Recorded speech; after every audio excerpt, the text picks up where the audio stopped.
आज हम राग बिलास खानी तोड़ी का सामान्य अध्ययन देखेंगे, सामान्य राग परिचय देखेंगे। मैं डॉक्टर आर.एम. शर्मा, सह आचार्य संगीत। राग बिलास खानी तोड़ी एक प्राचीन राग है। प्रस्तुत राग के रचयिता सुप्रसिद्ध गायक सम्राट तानसेन के सुपुत्र बिलास खां माने जाते हैं, जैसा कि इस राग के नाम से भी यही संकेत मिलता है। आजकल इस राग को सर्वसम्मति से भैरवी थाट के अंतर्गत माना जाता है, क्योंकि इसमें सभी स्वर भैरवी के हैं। इसका वादी स्वर धैवत तथा संवादी गंधार है। गायन समय दिन का द्वितीय प्रहर है। प्रस्तुत राग के वादी संवादी थाट एवं गायन समय के विषय में भी सभी विद्वान एक मत हैं, परंतु इसकी जाति के संबंध में गुणीजनों में काफ़ी मतभेद है।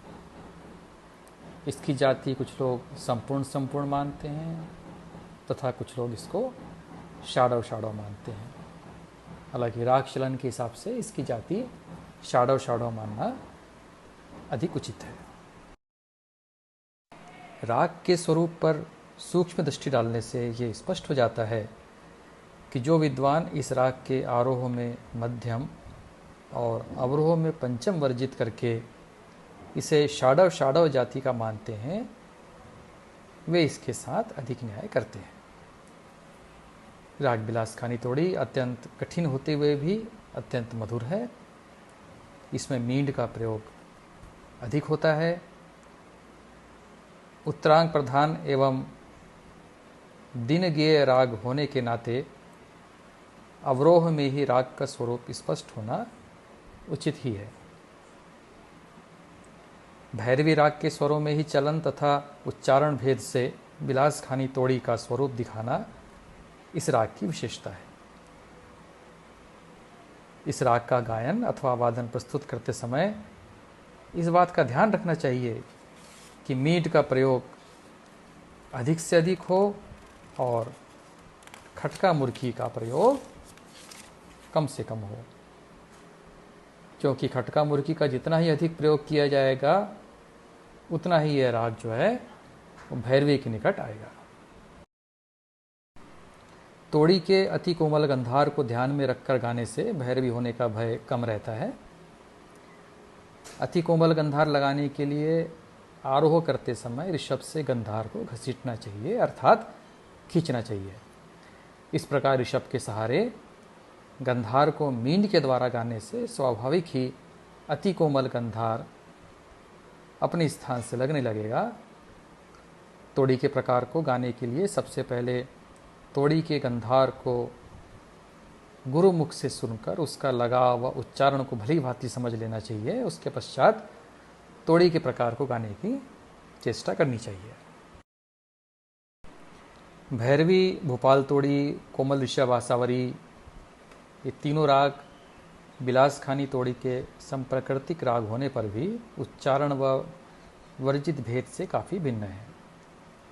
राग भैरवी संपूर्ण जाति का राग होने एवं खटके मुर्की के अधिक प्रयोग के कारण उसकी गति चपल है, अतः वह बिलास खानी तोड़ी से भिन्न है। भोपाल तोड़ी जो है औडव जाति का होने से बिलास खानी तोड़ी से भिन्न है। कोमल ऋषभ, आसावरी के आरोह में गंधार और निषाद वर्जित है, इस कारण यह बिलास खानी से दूर है। प्रस्तुत राग में धसा, रेनी, धामा इसकी संगति मुख्य रूप से आती है। षडज, गंधार पंचम एवं धैवत इसमें न्यास के स्वर हैं। अब संक्षिप्त रूप से स्वरों का प्रयोग और इसके महत्व के बारे में चर्चा कर लेते हैं। कौन से स्वर किस तरह से लगते हैं।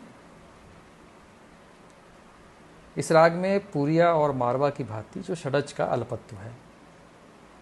पूरिया और मारवा में नीरे ग, रेनी ध, म ग रेनी इस प्रकार प्रयोग होने से आरो अवरो दोनों में ही षडज का अल्पत्व हो जाता है। परंतु बिलास खानी तोड़ी में केवल अवरोह में रे नी ध करते समय षडज का अल्पत्व है। अवरोह करते समय यह कृत्य इस राग में आवश्यक रूप से करना पड़ता है, क्योंकि सानिध इस तरह गाने से आसावरी अथवा भैरवी राग होने का भय रहता है। ऋषभ का इस राग में अलंघन बहुत्व है, क्योंकि आरोह अवरोह में कभी भी इस स्वर को छोड़ते नहीं हैं। राग में गंधार का अधिक और दीर्घ प्रयोग होने से इस स्वर का इस राग में रागांग न्यास बहुत है। रागांग इसलिए कहा गया है कि इसी स्वर से इस राग की तोड़ी होने के प्रकार का परिचय मिलता है। मध्यम का इस राग में अनाभ्यास अल्पत्व है, क्योंकि धामा ग रे ग मा ग रे ग इस प्रकार अवरोह करते समय इस पर रुकते नहीं हैं, परंतु इसे छोड़ते भी नहीं हैं। इस दृष्टिकोण से यदि यह कहा जाए कि मध्यम का इस राग में अलंघन बहुत्व है, तो भी यह अनुचित नहीं होगा। पंचम का इस राग में न्यास बहुत्व है, जैसे रेगा मा ग रेगा पा, धामा ग रेगा पा, रे निधा पा धा, निधा मा ग रेगा पा। इस प्रकार पंचम का प्रयोग बहुत्व का स्थान ग्रहण कर लेता है। धैवत का इस राग में सर्वांग तथा आंशिक न्यास, अंश अर्थात वादी स्वर से संबंधित न्यास बहुत्व इस प्रकार का बहुत्व है। सर्वांग इसलिए कहा गया है कि आरोह अवरोह दोनों ही ओर से इस पर न्यास होता है। साथ ही आंशिक इसलिए कहा गया है कि यह स्वर इस राग का प्राण अर्थात वादी स्वर है। साथ ही आंशिक इसलिए कहा गया है, कुछ अंशिक भी कहते हैं, कि यह स्वर इस राग का प्राण अर्थात वादी स्वर है।